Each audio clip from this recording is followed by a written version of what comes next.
Abby kind of surprised me in studio yesterday, and you're not really sure ever when to believe or what to believe on the internet anymore.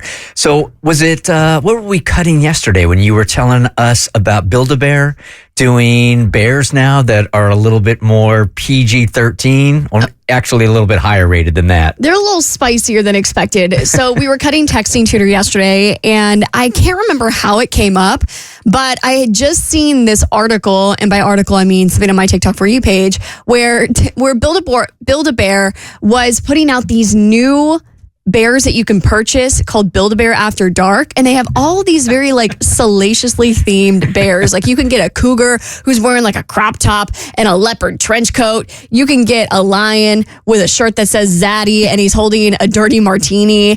It's wild to me that they have had to pivot to this. I thought maybe it was a joke. It sounds like a very funny joke. You go into Build-A-Bear and you've got non-kid bears. Ha ha ha. That's very, very funny. So yesterday we talked about this, right? After the show. And then I'm at home scrolling Instagram. Yeah. And up pop the Build-A-Bears After Dark. Now, I didn't Google these to check out if they were authentic, right? Yeah. No. The ad for Build-A-Bear After Dark popped up, and I saw not only the Zaddy, but also the cougar. And they come with some very fun accessories? No, jingles. They come with some very fun jingles. You mean like an audio jingle? Yes. That's what goes through my head anytime I go out with someone a year or two younger than me. It's legit. I didn't realize you submitted that because it literally popped up in my Instagram yesterday, and I sent the email as well, and I was like, we need to play this Friday after we play Texting Tutor. Forget about Friday. I couldn't wait. I was floored because I really thought it was a joke, but it's not, man. You are not safe with your kids anywhere anymore, man. That's it. All right, so our intern Lamario is in here. Bit of a misunderstanding during a delivery. Are you an Uber driver? Yeah, I drive for Uber Eats. Yeah? Okay. Yeah. So when I'm not, gracing the masses with my entertaining ways on air and blessing my teachers with my brilliance, I am moonlighting as a Uber Eats driver. And last week was quite the episode. So I had to pick up some food from Chick-fil-A, normal thing, go pick it up, head out to go drop it off. And the instructions for the drop off were kind of confusing, really confusing. So the person stayed in a duplex or a multi-home. So it had multiple doors and it had a front and a back. And they were divided by numbers and letters. So I was super confused. It was trying to figure out French. Mm-hmm. So I thought I had it right. And I ended up going to the door, knocking. Someone comes. And I thought it was a little awkward. There was a little moment where they were looking at me who the heck are you? But I didn't think much of it. Gave them the food and walked off. Completed the delivery. And I'm about 3 minutes down the road. I get a phone call hey, man, where's my food? And I'm I just gave it to you. Lo and behold, wrong door, wrong person. Okay, not a huge deal. But they took it? Yeah. They looked at you and said, thank you. Man. The person looked me dead in the face and just took it. So the person that you incorrectly delivered it to took it, the food, and didn't say anything about it. Didn't say a word. They just gave me that little awkward look for a second, but then they quickly corrected it and grabbed the food and was thank you. So they don't think the universe is just blessing them with random Chick-fil-A. They were oh, this is a wrong delivery because of the area we live in. I'm not going to say anything about it, and I'm going to enjoy my chicken sandwich. The even worse part about it is they're your neighbors. You got to know. It's so confusing to get to them that that's probably not the first time it's happened. Right. Exactly. They probably do that once or twice a week, just get a good free meal and boom. And Chick-fil-A too. Jesus chicken. Yeah. You can't do that with Jesus' chicken. Those are the blessed biscuits. Yes. So it turns out those in the rap community are pretty upset. It's snub after snub after snub, year after year after year. As a hip-hop fan, I'm always confused when the Grammys come around how I'm supposed to feel, because it seems like the years when your favorite rappers do not get selected, they'll tell you got to cancel the Grammys don't matter. But the years when your favorite rappers do get selected, everybody comes around and celebrates and says, yay, they won a Grammy. So it is confusing. But over the years, there's a lot of really big hip-hop names that may surprise you that have never gotten a Grammy throughout their career. So I came up with a list of all of the really big hip hop names who never got a Grammy, and I mixed them in with some of the names that may surprise you that did get a Grammy, and I'm going to see if you guys can figure out which one of these rappers indeed did not. So just to refresh my memory on who votes for Grammys, are these based on numbers or Grammys based on like a popularity contest? I feel like over the years, that's something that everybody has always tried to figure out. I'm not sure. I mean, it's a voting system. You have to belong to the Recording Academy in order to vote on who you think should win. Yeah, the Recording Academy's voting members choose the Grammy winners. Okay, now I'm not exactly sure who that's all set up by, but I wonder if it's those that were around music before rap or hip hop was a big old deal, so they're still kind of stuck old school. I wonder. Hip hop been around for a long time, so I would think they probably they know it. They just don't know it like they should know it. So I'll give you guys 3 rappers, and I want you guys to guess which one of these rappers you think is actually the Grammy-less rapper. Ooh, and before we move on really quick, you should try to apply to be a part of the Recording Academy so you can vote. Is that a thing? I have a friend who votes. Really? Oh, that's cool. You don't have to have a specific background, anything like that? I don't know what her background is, but she can vote. I mean, you wrapped a children's book the other day, so Yeah. you qualify. Definitely. That should qualify me if anything else. All right, first set of rappers. I'm going to give you 3. You tell me which one you think has not won a Grammy. DJ Jazzy Jeff, Tupac Shakur, or T.I.? I feel like Tupac would be the most surprising to me. I'll say Tupac. I'm going to say T.I. I'll go Jazzy Jeff. Bert is correct. That's shocking. That is shocking. He's received 6 Grammy nominations, including one after his death, but he never actually got a Grammy for any of his music. No kidding. Wow. No, right? Jazzy Jeff did get one with Fresh Prince on their first single. Oh, that hurts. I was gonna get one, and Tupac did it. That ain't right. All right, next 3. DMX, Tyler, the Creator, or Lil Yachty? They're not going to let DMX anywhere near that award show, or wouldn't have. I'm going to go Lil Yachty. I'm thinking Lil Yachty as well. DMX. Bert is right again. What? Yep. From the man who can't remember that he's no longer with us? Yeah, He right. could just guess really well. That's all. Yeah, it's shocking that DMX has never won a Grammy, but he's been nominated for 6 as well. Never got a win. Was it, who was it that I was watching a couple of weeks ago? Maybe it was Jay-Z saying that DMX opened for him one night and he was so good. Jay-Z's like, I don't want to go out there. Yeah, that was on the Shop on LeBron's show because DMX has such an aggressive and intimidating set that after he would get off, no one wanted to follow that man, including Jay-Z. Next 3, Lil Jon, Future, or Snoop Dogg? Lil Jon, Future, or Snoop Dogg? I'll go Snoop. I feel like that's surprising. I'm following your lead. What's the most surprising? I'm going to say Lil Jon. And I'll go with, just to make it interesting, Future. You should have kept with what you was doing, Bert. Abby is right. Is that right? Snoop Dogg has never won a Grammy? That is surprising. He has the 3rd most Grammy nominations without a win. He has 16 nominations. He's actually never won. Really? Yep. Insane, right? All right. Chance the Rapper, Cardi B, Nicki Minaj. Cardi B. I know Cardi B has a Grammy, so I'm going to go. It's Chance the Rapper, Cardi B. Who's the 3rd? Nicki Minaj. Nicki Minaj. I'll go Nicki. Y'all are right. Hey. Cardi got her first Grammy a couple years ago. Nicki has 12 nominations and no wins. Oh, wow. Yeah, I was going to say, because Cardi was a presenter, and I Yes. don't think they'd have somebody present had they not won, because that would be cruel and unusual That's punishment. right. She won Best Rap Album, which is the same one that Doechii won, and she was the 3rd to do it. That's what I Yeah, remember, Lauryn Hill was the other one to do it. All right, Young Thug, Notorious B.I.G., or Lecrae. Oh, There's no way Biggie hasn't won a Grammy. So I'll say Biggie. yeah, and only because Tupac hadn't won one, so I'm going to say Biggie as well, unless you're tricking us. What's the 3rd? Biggie, Lecrae, and who's the 3rd? Young Thug. I'll go Young Thug. The answer is Biggie. Really? Yep. What? He's nominated for 4 Grammys before he was assassinated in 97. Never won one. Wow. It's insane, right? Yeah. No. Surely, if they had not gone so soon, they would have got the Grammys that they were. You would think, but look at Snoop. Yeah. Oh, yeah, there's that. Wait, you know? Yeah. All right, next 3, Travis Scott, Jay Electronica, or Nelly. Nelly.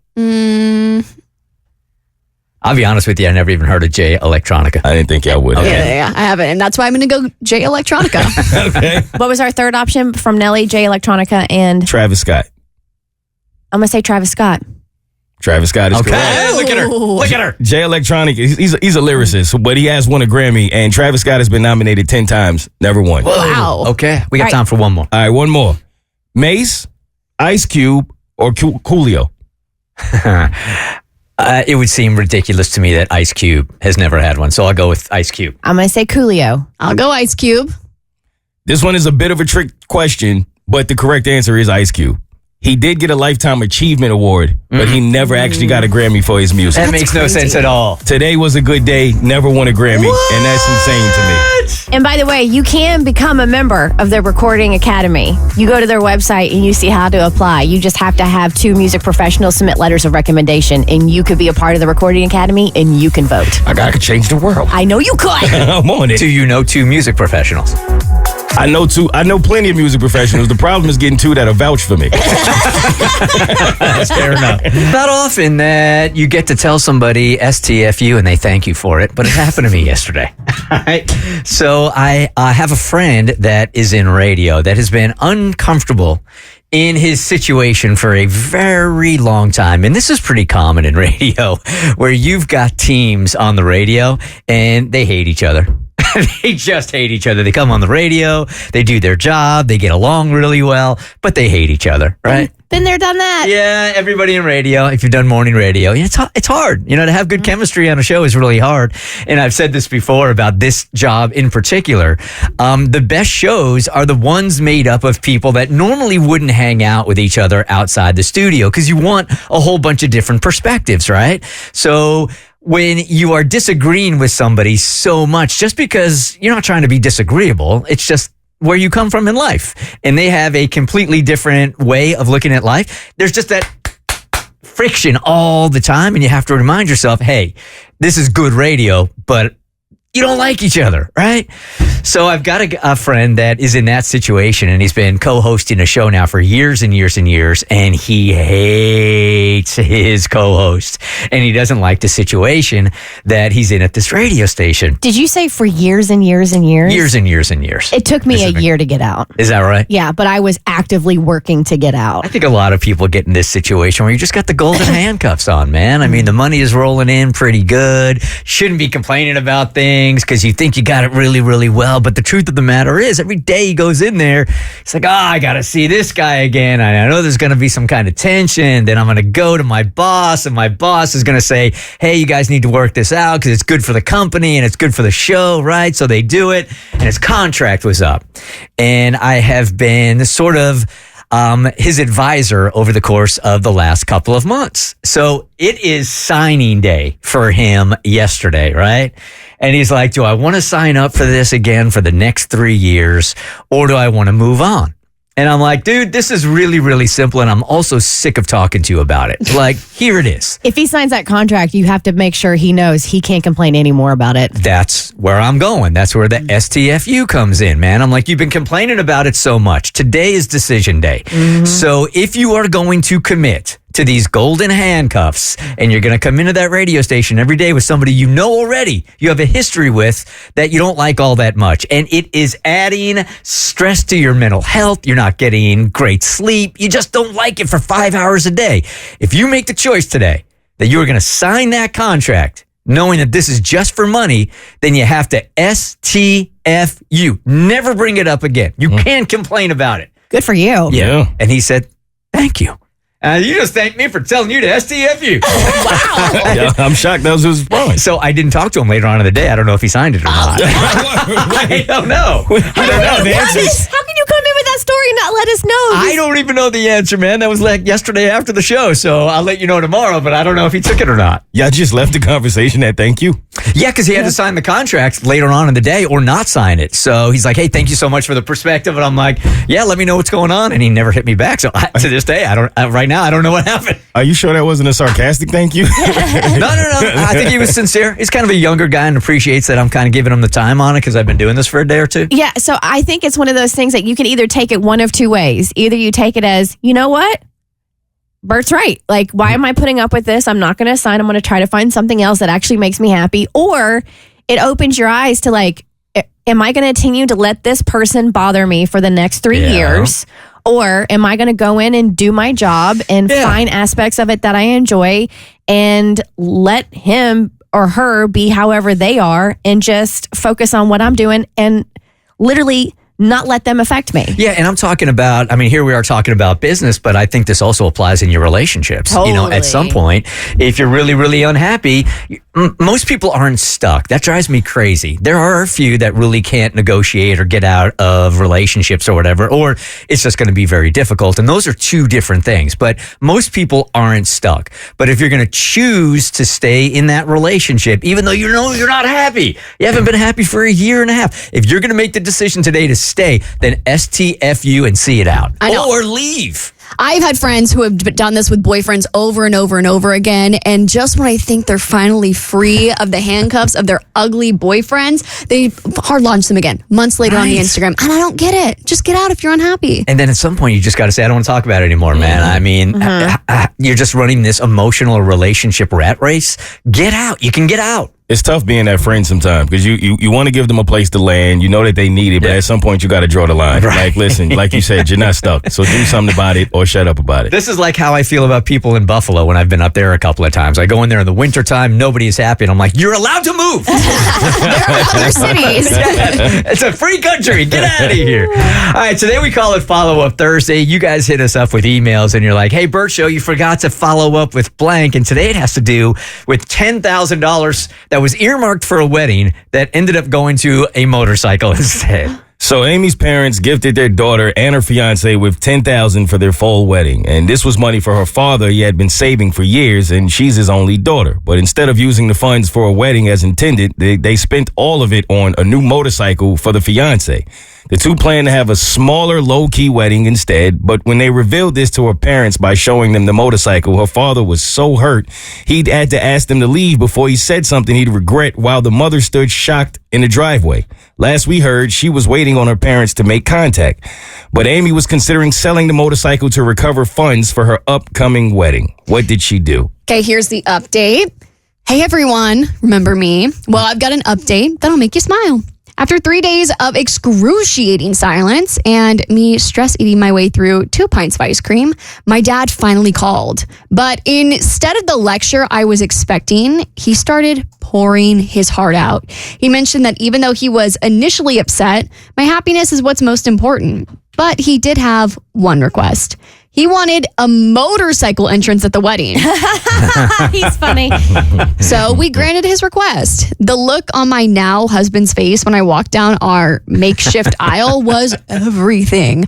The whole day was exactly what we needed. Twinkle lights in the trees, about 40 of our closest people, amazing potluck food, and absolutely zero stress about seating charts and centerpieces. Even my mom, who was initially heartbroken about the scaled down celebration, admitted it felt more us than a big formal event would have. Sure, we didn't have the fairy tale wedding we originally planned, but we got something better. A day that was totally, authentically us. Thanks. P.S. Currently planning a cross-country motorcycle trip for our first anniversary. Wish us luck. That's pretty awesome because I don't think I would have been able to get over that as a father. Oh, I think that's you got good ones. Yeah. Especially for him to make a joke about it. Yeah, because that probably would have sat with me for a little while. Yeah. I mean, $10,000 is not a little amount of money. No, it's and not. who knows how much he saved or how long he saved for that cash. And for me to earmark that for your wedding and you go to a motorcycle, I'm probably not giving you another 10 grand. I'm just thinking about him putting in like how much money every single month away, thinking about walking down the aisle with his baby girl and thinking it's going to look a certain way. That is a grudge I don't know if my dad could get over. Absolutely not. All right, Kristen, it is Super Bowl week. It is Super Bowl week, and we only got to a couple of our dark side of the Super Bowl, only a portion of our dark side of the Super Bowl segment yesterday. But I got some more good ones for you today. All right, so I'm not going to bore you with the wardrobe malfunction in 2004 with Justin Timberlake and Janet Jackson. We all know that one. I'm not going to bore you with the Spygate fallout and the Patriots video scandal from Super Bowl 36 and beyond. Instead, we're going to talk about some fans who tried to sneak into the Super Bowl. Okay. So we have the fence jumper from Super Bowl of 2014 in New Jersey. A man named Matthew Mills, an independent journalist, snuck into MetLife Stadium without a ticket. Which year was this? This was 2014. Okay. Yeah, it wasn't that long ago. He managed to get so close to the MVP ceremony, he even grabbed the microphone from a player before being arrested. That's crazy. He later admitted to just walking in by pretending to be a part of the media. Just act like you belong. Yeah. Wow. Anybody can look like somebody from the media. He's like, I've got a podcast. It has 5 listeners, but I have a podcast. And then we have the security impersonator. And this was from the Atlanta Super Bowl in 2019. So a fan attempted to sneak into the stadium by wearing a fake security uniform. He was, though, caught by real security officers and arrested before he could even make it past the entrance. So ATL was on it. And they're like, yeah, no, I don't think so. And then there was the Mr. Ticket Scalper from the 1986 Super Bowl in New Orleans, Damn. which, we're back in New Orleans this year. So a man was caught selling counterfeit Super Bowl tickets. And this was a very common theme. So make sure if you're buying last minute Super Bowl tickets that you know what you're buying from.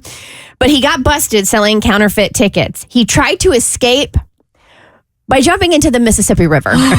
What? He had to be rescued, and after he was rescued, then he was arrested for fraud. All right, so one of the ones from the Super Bowl halftime show that you may or may not remember. So during Madonna's halftime show, you remember when rapper MIA flipped off the camera while performing alongside Nicki Minaj? A little bit. Yeah. And Madonna was actually peeved afterwards because Madonna's one that pushes the envelope, but everybody wasn't talking about Madonna's performance. They were talking about MIA flipping off the camera. So anyway, her flipping off the camera created such outrage. The NFL filed a $16.6 million lawsuit against MIA for breach of contract because you signed like a morality clause that you're going to be on your best behavior. Well, that might have been her best behavior. Yeah. Compared to some of the other things. That also might have been why she went MIA. So $16.6 million. The case was settled, but the controversy remains one of the most rebellious moments in Super Bowl history, minus the wardrobe No malfunction. doubt. When all is said and done, this might be the worst answer in game show history. Just happened on Family Feud.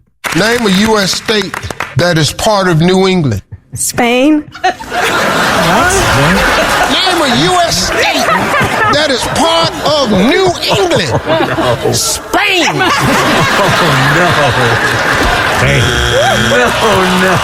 No, it didn't. Like, I know you can get... I know, like, when you're put in the position, you get, like, oddly nervous and, like, everything out your brain. Like, everything literally just shoots out your brain. But Spain? Any other state would have been. I don't know, like, you know what? You got nervous. You said Wyoming. Really, where even is Wyoming? Yeah. Let's just let it roll over us one more time. Name a U.S. state that is part of New England. Spain. Name a U.S. state that is part of New England. Spain.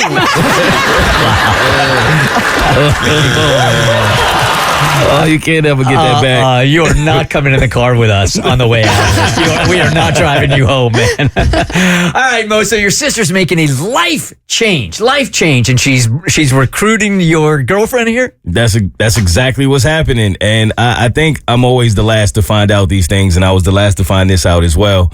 I think my lady might have been a little afraid to tell me. I'm not sure.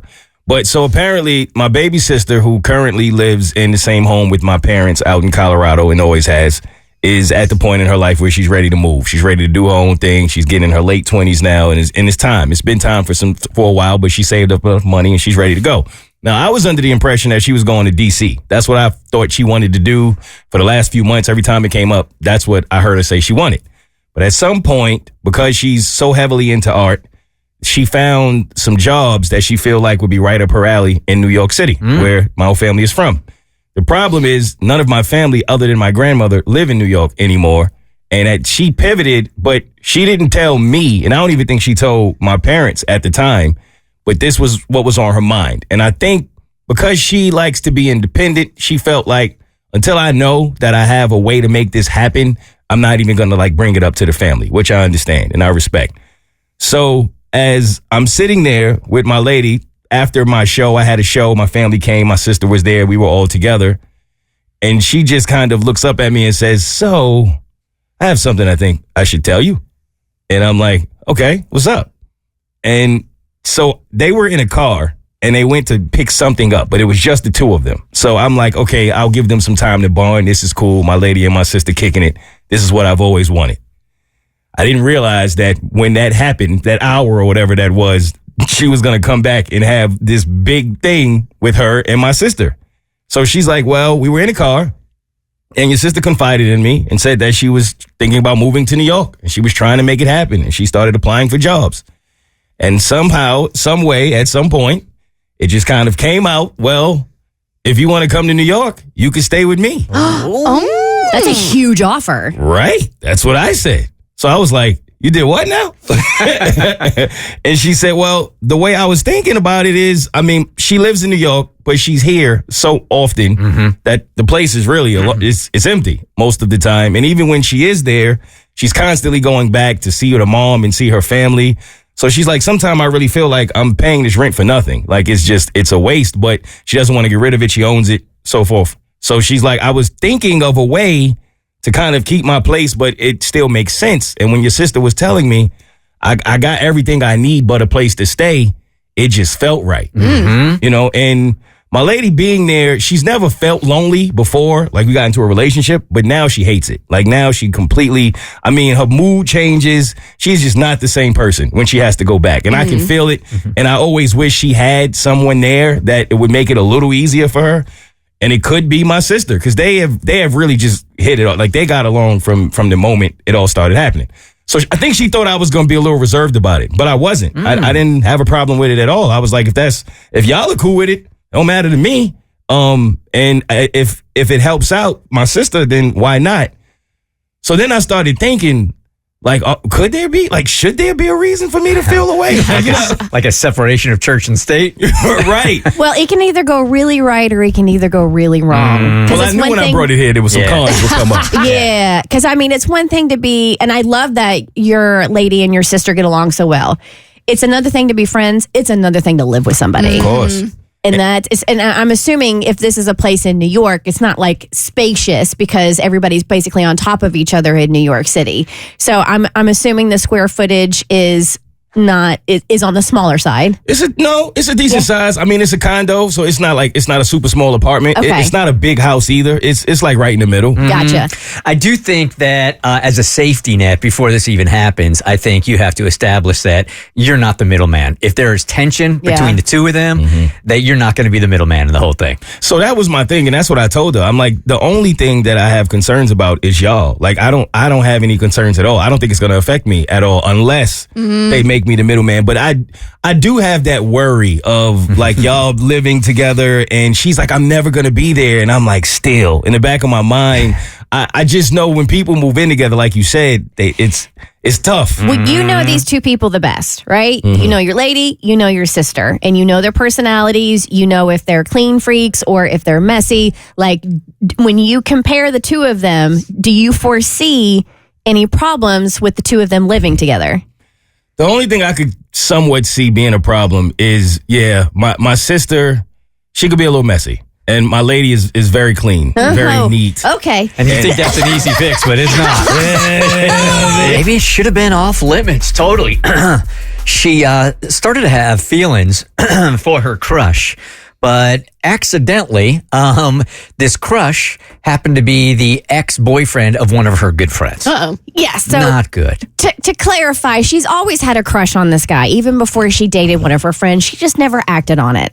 And so, she had been in a relationship, he had been in a relationship. The timing was never right. So she's always crushed on him. He ends up dating one of the friends, and then they break up. She has expressed that this isn't like a BFF, but it was more of like a B minus tier friend. So they're still in the same circle. They hang out, but they're not besties. Regardless, they're friends. So the two of them break up, and she's like, do I make a run for my crush? but we wanted to gauge and help her out and decide if he would even be into dating somebody that was friends with his ex. He pretty much gave the green light. We anonymously asked him questions. He answered them. And for all intents and purposes, it was basically like, yeah, if I really like somebody and if it's right, if the chemistry is right, I'll date somebody. Doesn't matter if they're a friend with my ex. In order to be fair, because this is her friend's ex, we hit up the friend in exchange for a Sephora gift card to see if she'd ask some questions about friendship. And she, by no means, was okay with one of her friends dating her ex. I mean, there was no needing to read between the lines. It was point blank. You do not touch my man if he's an ex. There's plenty of fish in the sea, whatever. So Jenna was left to decide, all right, she knows the crush would be open. She knows her friend is adamantly against it. Did she make her move or did she respect her friend's wishes? Hey, Jenna, good morning. Good morning. Okay, so there's the big question. What did you do? Did you betray your friend? Don't say it like that. I mean, That's what it is. Let's not beat around the bush. Don't speak truth. Well, okay. As promised, here's what I decided to do about my crush, who just happens to be my good friend's ex.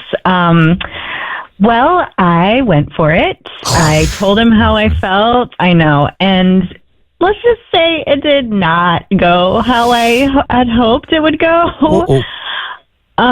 He definitely friend zoned me hard. No. Like, yeah, there was no room for misinterpretation, just like a polite but firm, I really value our friendship, but I don't see us that way kind of response. So now you're double screwed because you betrayed your friend for a dude you had a crush on who didn't feel it back. So long as you can keep those two separated, you're good to go. Well, yeah, and I had because, you know, after being super embarrassed and recovering from that, I just made him promise not to say anything to my friend because, well, that would just be way more awkward. Oh, well, if he promised, I'm sure he'll keep the secret. I mean, at first I thought everything was fine and I had trusted him, but honestly, lately she's been acting off, like distant and, you know, short responses, just different. And I can't shake the feeling that she knows something. But I don't know if it's my imagination, if he broke my promise, you know, and told her, or if she just like senses something is up. Oh, no, he definitely told her. No, he promised. He promised. Promises don't mean anything to a man. Nobody promises. Men have broken to me. So I feel really bad for you here, but I also think this is a good thing because I know how much it sucks to get stuck in limerence with a crush, which is basically when you can't get over them, when you don't have that closure. And what he gave you was the gift of telling you that he don't like you. The gift of rejection. The gift of rejection. And it sucks now, but then you can move on with your life and you don't always have to wonder what if. And the truth of the matter is, this wasn't an A-list friend of yours, not the inner circle. I mean, you might have sacrificed a B-minuser here, but at least you shot your shot, but you're screwed all the way around. Yeah, but if she's a B-tier friend, you'll find another one or she'll move on. Yeah, they're a dime a dozen. Look how we treat B-tier friends nowadays, man. Right. This is horrible. You ran out of words? Speechless. Oh, no, sorry. I just got distracted. I think what I'm trying to say is I was just stuck wondering if I messed up more than I realized. Like, Oh, yeah. I would go with yes. Yeah, for sure. You did. Yeah, yes. That's pretty clear cut. I mean, Give it time. It's fresh. Give it time. Yeah, give it like a few decades. how much more time you got? It's over. It's a wrap. Time is precious. It's over, man. It's over. No, I mean, it's over, but as far as like maintaining a relationship with him, and maybe you're reading into it too much because you're all in your head. She probably doesn't know anything about it. She just might have something else going on in her life. We tend to make everything about us, and it probably has nothing to do with you. It's about her. Yeah, It's about her. Go find yourself. Go find yourself 2 D-rated friends that you're trading in for the B- friend. That's gone. That relationship It's is time over. to move people up to the big leagues. It really don't matter when it's a D friend. I've got $100 of my own personal money. Ha ha. And I don't want to give it to you. But I'll give you a shot at it. 1-855-BERT show. Let's play Lose Bert's Money. I'm going to give you a really superficial trivia question. I'm going to get 3 of you guys on the line. With every incorrect answer, I take $10 away, right? Until we're down to nada. We did have a winner last week, though, that got it on the first try. Oh my God, that was so quick. It's $100. All right, so you want to give it a try? 1-855-BERT Show, and we will play Lose Bert's Money here in just 1 second. All right, 2025, you're going to have to explain this one here to me, Abby. Gen Z what is micro retiring? So Gen Z is doing this new thing where instead of waiting until they're the ripe old age of 65, they're deciding to work really hard for a couple of years and then deciding to quit their jobs and take long, extended period breaks that are kind of like little mini retirements. Because they're like, why am I going to wait until I'm old, gray, and crusty to enjoy the Maldives? I'm going to do it while I'm young, fresh, and fun. So I have a friend that's doing this right now. She's been working with the same company out in LA for like 7 years. And her family has always really been into travel. Every time I see her cousins like doing something, they're always like on a cruise somewhere. I'm like, do you guys not have jobs? And they're like, not right now, but I will in a year. Because their philosophy is just really grinding it out for a couple of years and then racking up some money, taking that and doing a little mini sabbatical so that when they go back to work, they feel like they had some time to really live their lives. Okay, so here is, what is this? At Josh Dreen on Instagram explaining exactly what micro retiring is. There's a new trend called micro-retiring that has Gen Z taking small breaks throughout their career instead of a long one at the end. I am in a micro-retirement right now. I am microdosing retirement as a 30-year-old. This comes at a time where work is starting to feel less like a sprint and more like a marathon. And so micro-retiring is Gen Z's version of taking water breaks along the way. I know I'm not the only person terrified of going to an office every single day, 2 weeks vacation a year, and then retiring at 65 and having to fit decades worth of living into the time you have left. When you take a look at these unretiring baby boomers and Gen Xers who can't afford to leave the workforce, these young adults are like, maybe we should reinvent the wheel. Let's micro-retire. I have never felt better. I've never felt healthier. The reason why things are shifting is because traditional models of employment aren't keeping up with the needs of the modern workforce. It's a signal that employees want balance and purpose and flexibility. And the companies that can deliver will lead the pack. But would you micro-retire if you could? So I'm getting mixed messages here because we hear from Gen Z all the time how difficult it is to get a good job, land a good job, right? So if you do this and you're trying to secure your job, but you take a break, you're just assuming your job is going to be back or you're going to be able to find a similar job. It's taking a tremendous risk. It is. I mean, however, if you look at the numbers, unemployment actually was like at its lowest here not that long ago. Not saying that it isn't hard out there for some people, but just if you're looking at the raw numbers, I feel if you have a job, I totally endorse this. Like I would do this. But if you want a career, I don't think it's beneficial. Like, I don't know if I would be where I am in my radio career if I had taken micro retirements. Certainly not. Yeah. It just doesn't, you're taking a tremendous risk. I mean, you have to be so good that you know when you get back from your quote-unquote retirement, there's another job lined up for you. And I don't think people are that good. I think that's the issue. I mean, I get it. I feel like Gen Z is funny because this, to me, is not like a new idea. It's just something that most of us were not fortunate enough to be able to do. But if you do have the means, as in like the money or a job that you can micro-retire or long vacation, whatever you want to call it, then absolutely.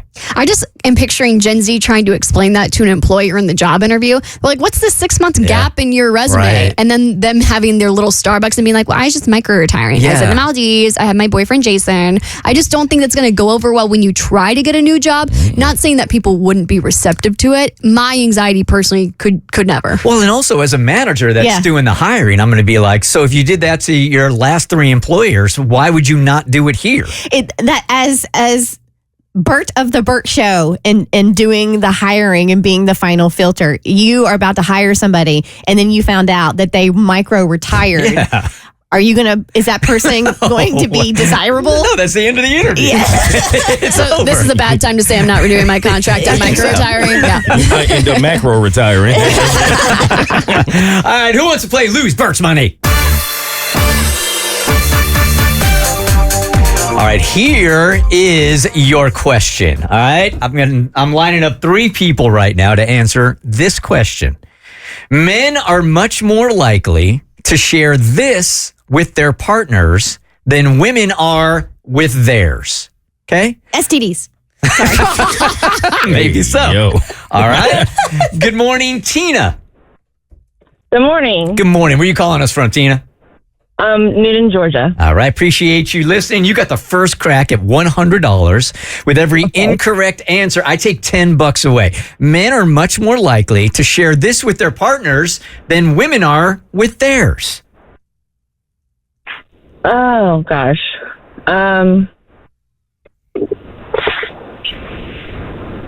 Toothbrush? What was that again, babe? Toothbrush. Toothbrush. Oh, that's not really a bad answer. It's not the one we're looking for. So now we're going to take $10 away. Okay. Good morning, Cynthia. You were on the Bert Show. Hello. Hello. Is it the number of people they slept with? Is it the what? Number of people that they've slept with. Very good answer. Very good answer. Not the one we're looking for today, though. So we are now down to $80. These are good. And we go to Vanessa. Hey, Vanessa. Hey. Hey, where are you calling us from? From Duluth. Duluth. Okay, so what do you got? Men are much more likely to share this with their partners than women are with theirs.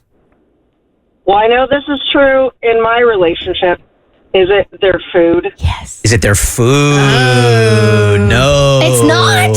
Oh, that's what I was thinking it was. They still haven't guessed my guess. These are good answers. All right, well, you're taking another $10 off, which brings us to what amount of money? Tina, for $70. What do you got, Tina? Oh, God. Someone already said the answer. I was going to say the number of people. Men are much more likely to share this with their partners than women are with theirs. I have another idea. I think I know what it is. I have no idea. Okay, we're going to pass on you right now. Okay. All right, so that's another $10 that we take away. And now we go to Cynthia. Okay, Cynthia? For $60. Is it like when they're in the bathroom, leave the bathroom door open? No. What? Bathroom habits. Bathroom habits. Share the bathroom habits. It is not. Okay. Okay, that's another 10. Now we're down to 50, right? Hey, Vanessa? Is it their clothes? Their clothes. No. Is that what you thought it We was? all thought it was clothes. Okay. Mo's got a Mo's good got one. an answer. That's a good one, Mo. Okay, we are down to what, 40 bucks now? $40 for Tina. Tina, what do you got, Tina?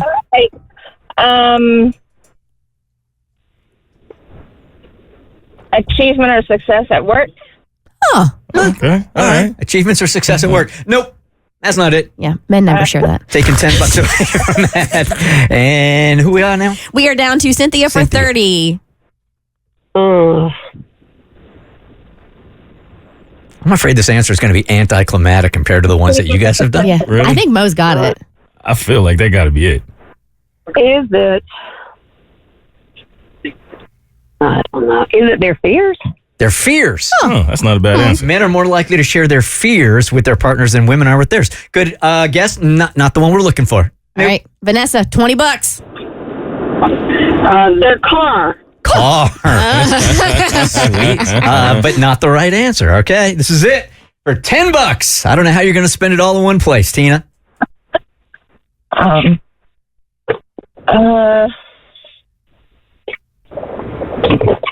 can't think of anything. My partner and I shared everything together. Men are much more likely to share this with their partners than women are with theirs. Much more likely.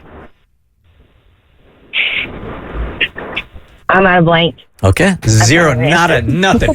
Mo, finish them off. What is it? Money. Money is not the correct one either. It has been in my experience. Bro, do I have stories for you? Okay. It was cell phone password. What? Oh. Your cell phone password. Really? Men are more likely to share this with their partners, I'm guessing because their women are demanding it, than women are with theirs. The password. Huh. Yeah. I wouldn't have guessed that one. All the other guesses were way better than that. They really were. All I wanted was for the Bert Show to sound smart once a week. That's it. That's all. Once a week, right? Chris is not having it, though. We'll get into it in just 1 second. That's why you hired me, to bring the stupid. You're welcome. And you do well. I know. I've lost several IQ points since starting to work here. Oh, yeah, for sure. welcome. Absolutely. I'm going to lose all of them. Stick around. I wanted to give a real quick shout out to our fam in Charleston who's been so loyal to us for so many years on SSX. It's a cool story coming out of Charleston. At least I'm finding out about it right now. So there is a restaurant there called the Crab House. Is that the name of it? The Charleston Crab House. Really cool story. Been around for about 34 years, and I think they have a couple of different locations. It just changed ownership, but the new owner is an interesting story. The dude started at this particular place in 1997 as a busboy, and over the years, his name is Chris Maloof. He worked his way up. He was a server, then a bartender, then a manager, then eventually the general manager, and now the dude just bought the place. He's the new owner of it. Good for him. It's such a cool story. So congratulations. He you guys. definitely didn't take a micro retirement. No, he didn't. That's what we were talking about. For sure not. All right. So, yeah, I just wanted the show just one time a week, just once, sound fairly smart. So the idea was let's come in here with a fact every week that we'll go around the room. Everybody bring in one that we probably would not know. That was it. And then listeners would go, oh, my God, I didn't know that. That Bert show sure is smart. Just once a week. Kristen would let me have it. Now we're going to do fly-swatter fun facts. I have an electric fly-swatter. And that's a fly swatter? Yeah. It looks like a tennis racket. It does. It's one of those electric ones, and you push this button down here, and then you see the button light up, and then you would hit the flies, and it electrocutes them, and they're out. Damn. Right? So we used to play with one of these on my previous morning show, and we used to hit each other in the face with this. We're not going to do that today. So the name of the game for fly swatter fun facts. We all brought in a little factoid that we think nobody else on the show knows, okay? You bring your fact in the form of a question. If nobody can get it right, you're safe.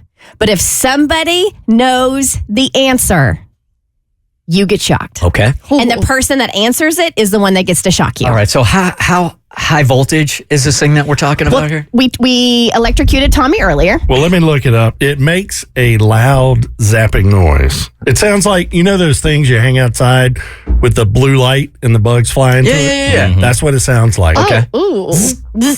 Ooh. That All was right, it. that's it. Okay. So you're leading this thing. Oh, all right. Then I will gladly ask my question first. So here is my fun fact. All right. Who were the first performers at the very first Super Bowl halftime show? Very first halftime Super Bowl. So Super Bowl one, I know it was Green Bay and Kansas City. It was. But I'm not asking that. I want to know who was the first halftime show. What year was this? Like 1967 or something? It was. 67. Okay. I know, right? That's impressive. Yeah, but go ahead and ask me what my kid's middle name is. I'm like, I So yes, in 1967, for the first Super Bowl, there was a halftime show, like there is for every halftime show.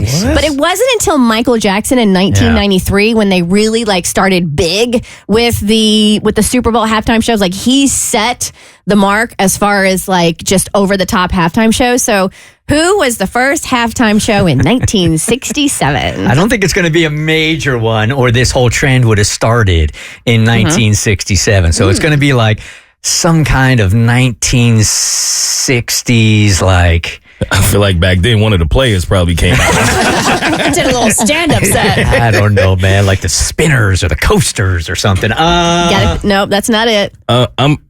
I'm gonna say it was some kind of. I have to have the actual name because I feel like it was like a local band or something. I don't think it was anybody famous. I don't even know what. Did they used to play that in one of the team's home stadiums, or was it a neutral site also? Do you know? I don't know where it was. I don't have a good guess, but knowing you, I'm just going to guess the Beatles. Okay, I'm gonna go with Cher. Cher. Sonny and Cher. The first Super Bowl in 1967 featured the University of Arizona and Grambling State University marching bands.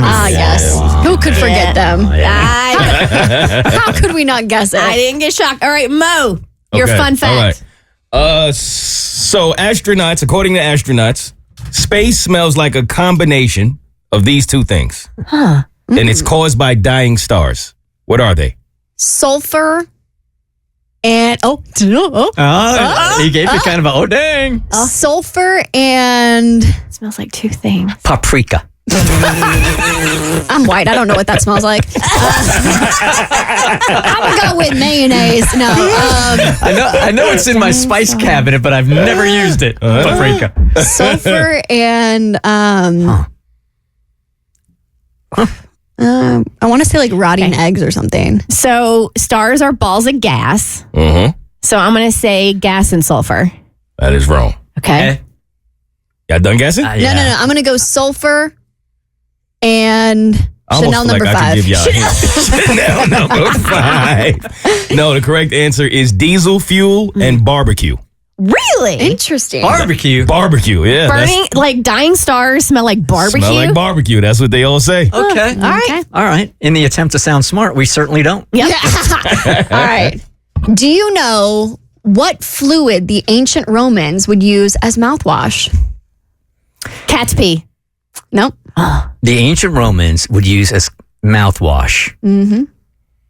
Water. No. Wine. No. I think Kristen's honest. It's going to be something nasty, some animal nastiness. Damn. That's mouthwash. Something that. Well, you know what? It's got to be citrusy. I'll go with like the fluid from an orange. No. It is urine, but it's not cat urine. Oh, you're so close. You were so close. It was believed to whiten teeth due to the ammonia content. Really? So just people urine? Just urine. It doesn't specify. If it said cat urine, I'd give it to you, but it just says urine. Okay. I feel like I should get that. That's going to be the payoff the next time we play this. No, it's We're getting not. rid of the bug zapper. No, it's not. All right. Ketchup was once a medicine used in the 1830s. What did it treat? Ketchup was a medicine in the 1930s? 1830s. 1830s. Ketchup was sold as a medicine to treat what? Digestive problems. Gout. Gas. I'm going to give it to you, Abby. I'm going to give it to you. I'm going to have to shock myself. There were 3 answers. Diarrhea, indigestion, and jaundice. Hey! Shocking. Now Abby you have gets to do to it. shock you. Oh. Yeah. Oh, you get to shock. So stick your finger out and Abby will come up and she'll hit your finger. Because you have to hit it like you're hitting a bug This is in order to the zap it. Don't be nice, Abby. this is the Black Flag handheld bug zapper. It's 2,750 volts of power. Okay. And my hands are kind of sweaty. Does that mean I'm going to get a nasty cough now? Yeah, you have to press the button and hold it down. You have to keep holding the button. I do want to warn you guys, I'm a little gassy right now. I would say for this to work, when I heard it zap, you have to like press into it. So you need to hold your finger and press into it. You hold your finger out and you need to tap like you need to hit it like you're hitting a bug. And try to do it in front of the microphone so we hear the zap. Yeah. Okay. Yep. Okay. No, you got to hit it. There it goes. Okay. All right. Did you feel it? Yeah, I felt it. I don't think it was as bad as my sound. I think it was more shocking than anything else. But okay. Hey, way to add dumb to what could have been a smart bit. Kristen comes through again with stupid. And we knew you could whiten your teeth with urine. Yay! You know what? Kristen doesn't care about the Super Bowl. She doesn't care about the Chiefs. She doesn't care about this three-peat. She doesn't care about the Eagles. She does not care. So Mo has been coming in here every day with a different fact or a story to try to convince Kristen to care about the Super Bowl a little bit. And I've been failing. It has been. That's some great stuff in there. It's not been a lack of effort. Maybe because she missed the story. She was out not feeling great with Saquon. That was a good one, man. That was a really good story. And so I think right now I need, and in terms of football, I need a Hail Mary. And that's what I'm going for. I see what you did there. Right? Hey. So I have a lot of small facts that are going to lead up to one big fact that I think, and I'm going to pull from my own heart of why I sincerely think you should be interested in the Super Bowl, even if you are not a fan of football. Because you know my sign. You know you got to go for the emotion. You got to go for the heart in order for me to care. Right, and then that's why I started off with the Eagles, who are playing for a fan who unfortunately lost his life during a celebration, and they are now playing for him. That didn't necessarily work, right? Just the fact that the game itself is more than just a game. It's a cultural movement of where afterwards everybody gets around to talk about what they experienced That didn't appear to be enough. The Saquon Barkley situation that you missed, which, I mean, I guess to sum it up, he's a really, really kind guy. This guy. He deserves it more than any other guy that you could think. He's the guy you would want to be in this position. Somebody that always believed in himself when the coaches never believed in him. He wanted to quit. He went through ACL injuries. He thought he would never play again. And somehow he managed to carry his team all the way to the Super Bowl. And which team is he on? Philadelphia Eagles. Okay.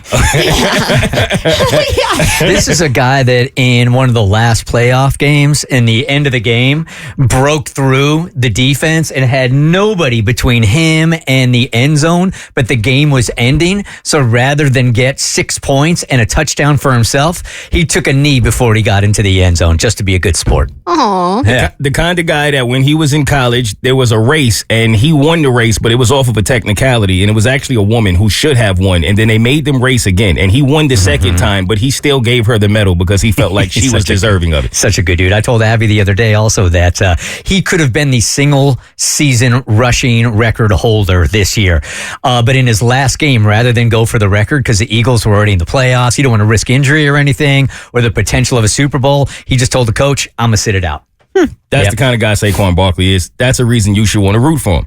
Now, I think the NFL's legacy is a little bit on the line here as well, because the NFL, like everybody knows, wants the Chiefs to win. I mean, they're going for history. They'd be the first team to ever three-peat.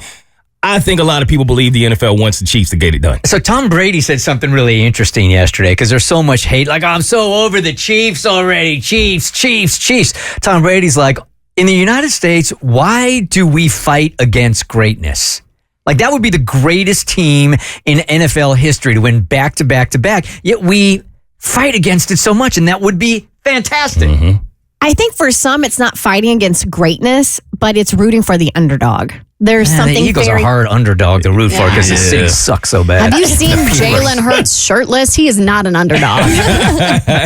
Jalen Hurts, his legacy is somewhat on the line here because he has not been able to get over the hump that is Patrick Mahomes. So if you want to root for Jalen Hurts, this is the time. This would literally put him in a whole nother conversation as a quarterback. The legacies of the coaches are on the line. Andy Reid is about to retire while the Eagles coach, this is his way to really set his mark. So he would be the underdog in that situation. So Andy I'm throwing Reid is getting ready to retire? That's what they're saying. They're saying if he gets one, he'll probably be done. Because he's already has, 4 rings? So for him, like his legacy is set. But if you want to root for the underdog, you want to go for the other guy.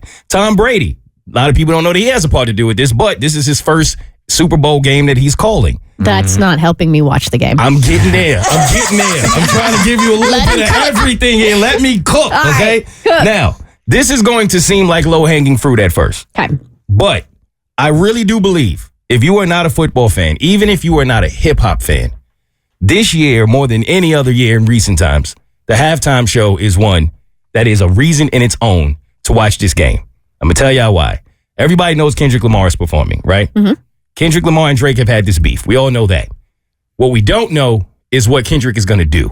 Is he actually going to perform this song that Drake sued UMG over to not have played at the Super Bowl? I have a good friend who is really good friends with an NFL executive.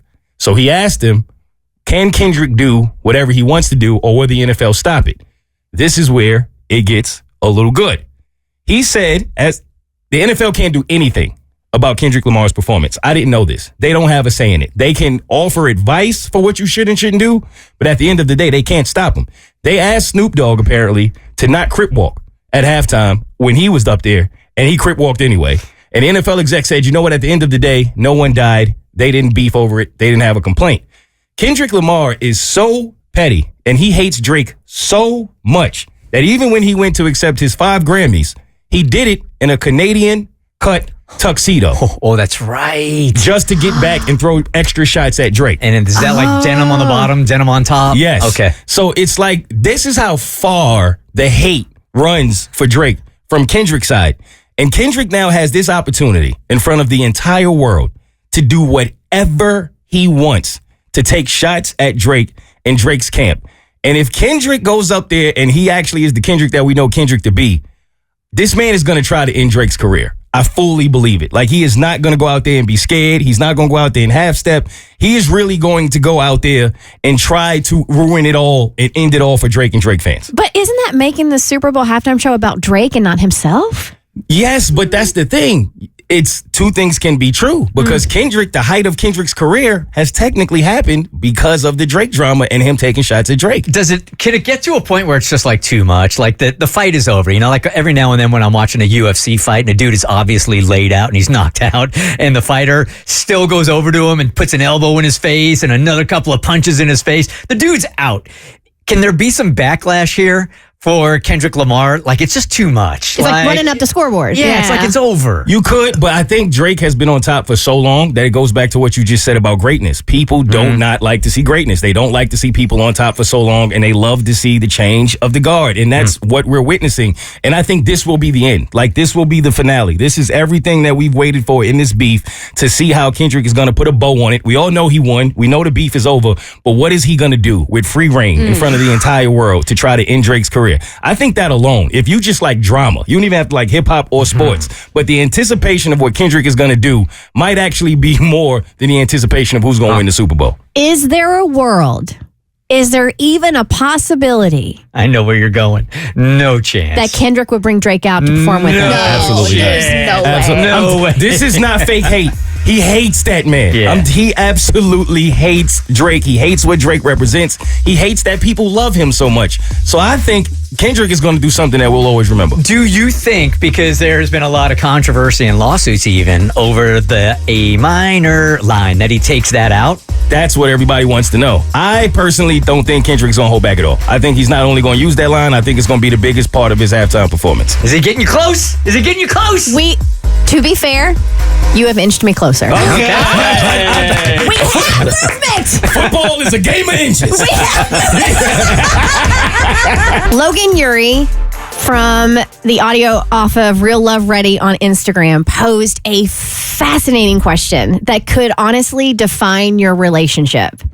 And that question is, what piece of clothing best describes your partner? If your partner were a piece of clothing in your closet, something that you wear, what would they be? And this is called the wardrobe test. So, before she goes on to explain, think about your partner and think about the clothing. And I'll go ahead and start because I already saw this, and it's like the clothing that immediately pops into your head in your closet when you think of your partner. And for me, for my husband Bart, whom I've been together with for almost 20 years, it's the most comfortable, oversized University of Kentucky hoodie sweatshirt that I would wear all the time unless we're going out to a fancy, like that to me. That embodies him. And it has to be a University of Kentucky sweatshirt because, you know, he and I both went there and we're Wildcats. And just the comfortableness of it and knowing it's always there, that's immediately what popped into my head. Mine is going to be very similar to yours, at the risk of sounding cheesy. She and our relationship, she is like that not fancy t-shirt that I have, that I wear, that just fits perfectly, right? There's like nothing really truly, fancy about it. It just fits so perfectly that I could wear it every single day. Like I would put it on every single day, but then go, I can't put it on every day, but I would. She's kind of like that. My first thought was a coat, like an oversized coat. One, because we're New Yorkers and we're big on coats. It's always very cold there. And she's just such a warm person to me. Like I always tell her that she's big on not only being warm but making sure everybody around her is comfortable. So I think of a oversized coat. Now, just as a challenge, you know that woman that is your Antichrist? Lucifer? I try to forget, but yes. Lucifer, the one that like cut up your favorite polo shirt and all that? Yeah, okay. That's the thing. Yeah. What piece of clothing would she be? Some socks I left behind. For me, for my dating Antichrist, and like I love a good pair of shoes. It would be a pair of shoe that like rubs my toe raw, and like I have a bleeding, gaping, open sore from the shoe. Oh my God! You got to put the little Band-Aid on the You lost me at raw. I want to hear the audio of this whole thing. And it gets at people's gut reactions. And so sometimes people tell me, my partner is an old sweater that I used to wear but now itches me. Or my partner is a raggedy t-shirt that I wear to the gym but I don't want to be seen in. Obviously, those are not good signs for the relationship. Sometimes they say, my partner is my favorite pair of pants that I wouldn't have bought for myself, but I wear to music festivals and I love them. And so sometimes I think people get so in their head about, should I be in the relationship, should I not be? And sometimes a question like that just gets them into their gut. And when they say it, they know what they need to do. So that's the test right there. So probably not for established, like if you're happy in your relationship, you don't need to ask yourself that question. But if you are newly dating somebody or it's a newer relationship or that is a very testing question to ask yourself, and the answer will speak volumes. You might not actually want to ask yourself that question. So our producer, Messy Mikey, is in a spot now that I'm going to go ahead and predict that Mo's going to be in a little bit when his sister moves in with his girlfriend. And that is mediating disagreements or tension between the two. I'm telling you, man, it's bound to happen. I know, man. I'm in trouble. You're going to be middleman Mikey. What's going on, dude? I like it. You like it? I like it. All right. I'm the moderator. Look at me. Everybody loves me. I'm the moderator. I'm the moderator. I'm the moderator. I love being the moderator, man. What just happened? I like it. What country song is that? That's not a country song. It's just I'm the moderator. I like Messy Mikey, the musical. That's a Mikey original? Yeah, that's it. Are you serious? Wow, you made that up on the fly. Okay. I like being the moderator, guys. Clearly, it's making you sing. I love it. Being the moderator, you're not in trouble. You can say anything you want. People actually listen to you for once. It's good time. Do you have a history of being a successful moderator? I don't know about successful. I just like to put myself in the middle of fights. Can we do this as a segment tomorrow where we have two people called up that are in tension and Messy Mikey has to mediate it, but he has to do it in song? Mikey the moderator. Yes. Moderator Mikey. Yes. All right, so here's this latest one. Is my friend moved up from Florida. He's been dating this guy for a year or two, and they have hit rocky waters because of his boyfriend's Instagram algorithm, which has gotten many of people in trouble. But this one is the guy's got a defense that I don't think it's bulletproof. Mo and I have talked about this before, that your Instagram algorithm, once you get into a relationship, be smart about it. Get in there and start deleting things, or just start looking at things that you normally wouldn't look at. Yeah. So it deletes or pushes down all of the other stuff that you were looking at before. I had to look at cat videos for 2 weeks to reset my algorithm. You will believe how many UFC fights I was looking at as soon as I got into this relationship. This man loves UFC. I just had to delete my TikTok. It was too far gone. We get to this bar where they're hanging out. We met them there, and tensions are flying high. Also, correct me if I'm wrong. Since they are in a relationship, but two guys, it can come to blows. Is that allowed? Yeah. I mean, I think that's a general statement, but would two guys in a relationship be more apt to throw punches than two women in a relationship? I feel like it's about the same. Is that not DV? Are they allowed to? Is that not what? Still DV? Technically, it is, right? Yeah, Katie said, yeah, that's DV. Technically, yeah. Yeah, if you're in a relation, Are we not allowed to say domestic violence anymore? Is that why we're saying DV? It's just for trigger purposes. Gotcha. You triggered him, Bert. It's hard to keep up, Mike. That's why you say SA, SH, DV. Unalived. Yeah. All the words. Okay. Anyway. Well, back to the Instagram algorithm here. We get there and the tensions are just flying high. It seems like it could come to blows at any point. DV. But I get myself in the middle. I just wedge myself right in. So what turns out happening is that the boyfriend, my friend, goes through the boyfriend's phone, just his Instagram really, on his saved. He went through his algorithm first, not good, and then on his saved. That's where you really get into trouble. You can't save anything. Why are you saving Because I guess stuff? you're going to go back and look at it again? I guess so. And the big one was from an account called kinky__boy. So I wonder what the content was on that one. Yeah. Getting kinks out of the hose. Yes, Somewhat. out of wires and stuff. It's like a Boy Scout thing. Yeah. The thing is, the guy's argument is that it's art. He's saying he's being artistic. He's looking at art. The problem is, I don't think that username, I don't think you can get away with it. I'm looking this up. You're the only one. Abby, tell us about the art. This is on Instagram? Yeah. I'm 2 about to do my underscores. investigative So journalism. is this guy really posting art, or is he just posting like? He's not posting art, but boy, is he looking at it. He's appreciating the art. Okay. Well, the profile picture is a shirtless man, so this is not art. Are you kidding me? I don't know. I just felt this. I felt something where I needed to defend the guy. I felt like I was more on the side of the boyfriend just because I've been in his shoes before. And then it seemed like my friend and my girlfriend were on the other side. I couldn't figure out how to defend this guy, but I really, really wanted to. What's the Kinky Boy? Does Kinky Boy have artist in the bio? Okay, so here's what it says in the bio. It says Kinky Boys with a Z. He's a blogger. And the bio says shifty eyes, so like the eyes that kind of go to the left. Okay. Paradise. And then a space. Join the fam. Red balloon. Okay symbol. Telegram group is posted in stories. Keep an eye on them. Heart emoji. That's not art. Telegram, yeah, we just lost. I think we just lost. Telegram is you never want to be involved with a Telegram. What's a Telegram? I've only just seen it whenever.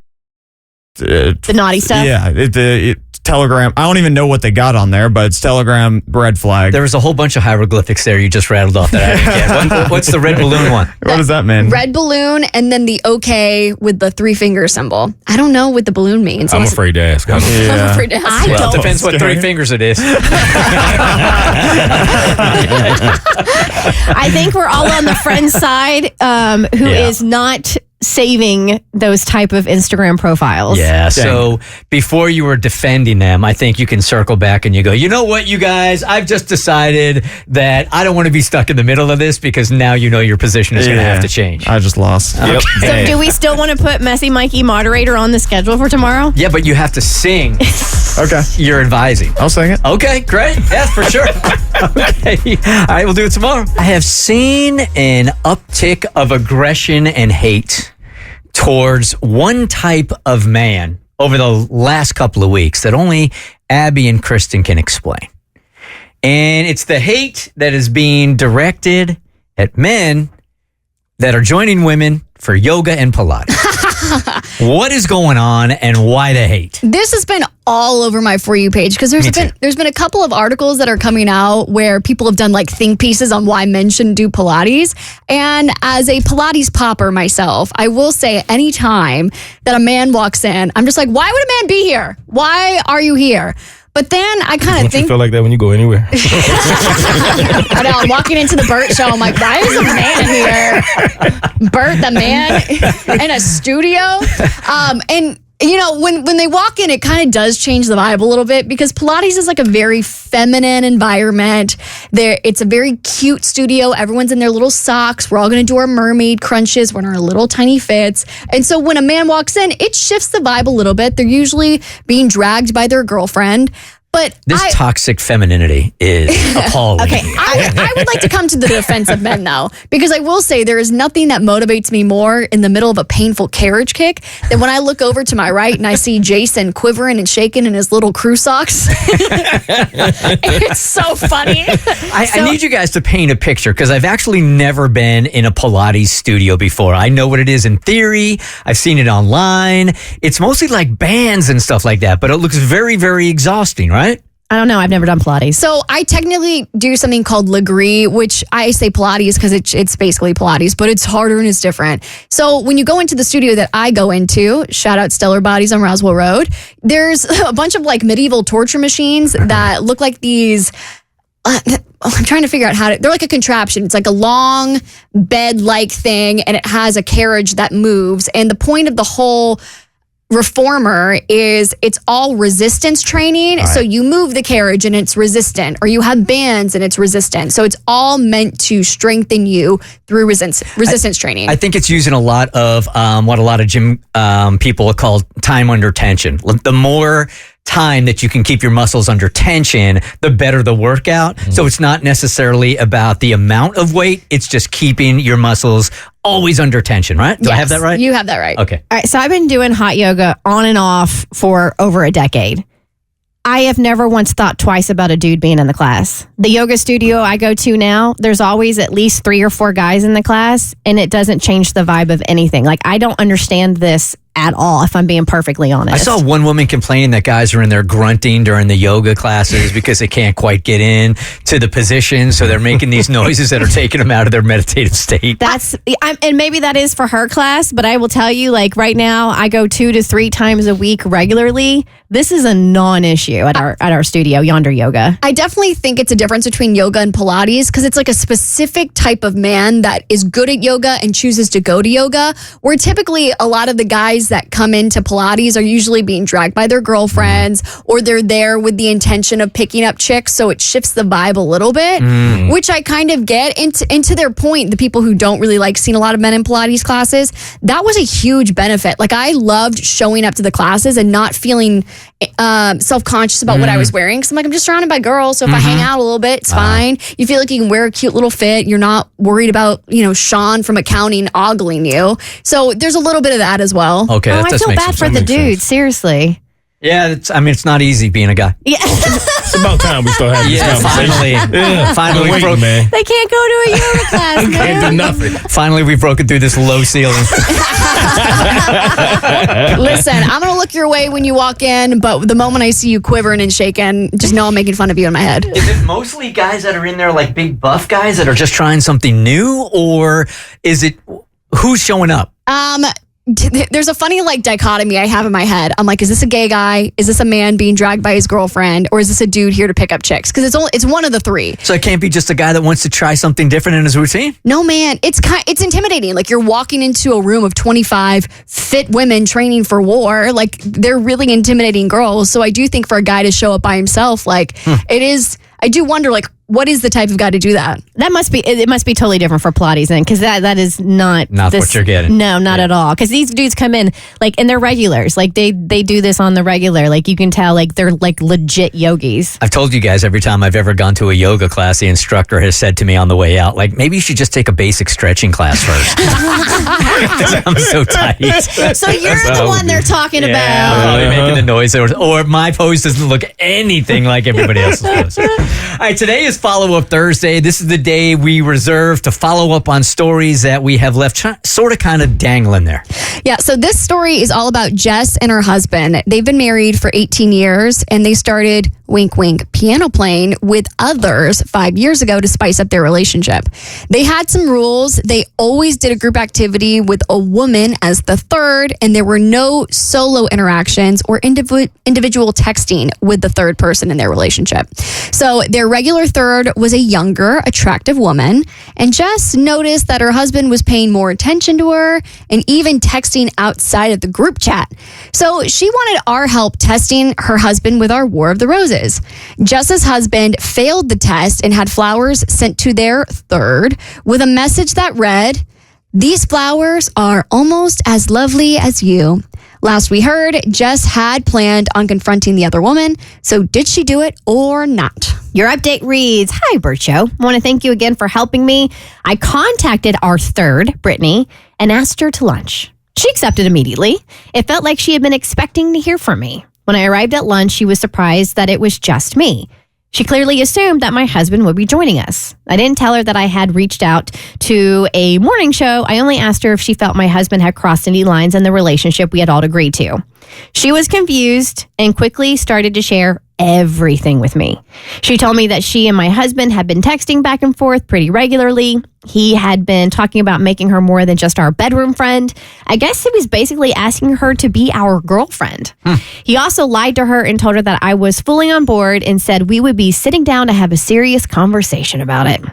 Obviously, I was devastated. Not only did he ask her to break into our marriage behind my back, but Brittany is deep into polyamory, and she asked him if her 2 partners could join us. And he said, sure, why not?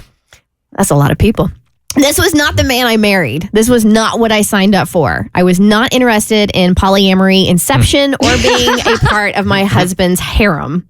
I told her as such and asked her to stop the messages. I confronted my husband and gave him an ultimatum. It was either me and marriage counseling or he was free to go swing whichever way he wanted. Single. he chose counseling. We are still currently in counseling, and I'm happy to report that it's really helped us. I was not going to throw away an 18-year marriage. Through counseling, I have learned that maybe to the surprise of no one, swinging is not usually a hallmark of a sustainable marriage. So those days are over.